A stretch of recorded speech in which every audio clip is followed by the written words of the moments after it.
mis mõtetega tulid starti? No eks ma ikka medali mõtetega tulin, aga kuna need sügis on väga kiire olnud endal see Elva etapi korraldamine ja asjad, et siis ütlen ausalt, väga trenni ei ole jõudnud, et ei teadnud, mis seisus olen, aga iga ringiga läks järjest paremini ja lõpus, eelviimane ring, kui ma juba tundsin, et võin nagu võidu peale sõita, aga viimased pool ringi tulin tühja rehviga, nii et kannatasin ikka lõpuni ära.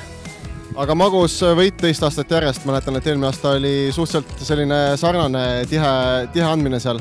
Kuidas sel aastal?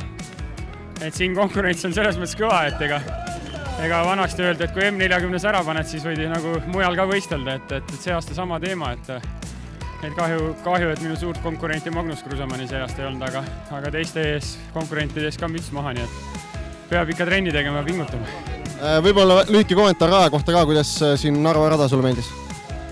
Alguses võib-olla ehmatas ära, et liiga kiire, aga see tõus ikkagi teine, kolmas, neljas ring ja nii edasi, et ikka ta hakkab lõpuks jala peale ja vastu tuul ka, et ega väga kiire ei olnudki, et keskmine kiirus tuli 22 sain, nii et ei ole kiire ring, et tegelikult päris äge niisugune Tsiglo Estikad.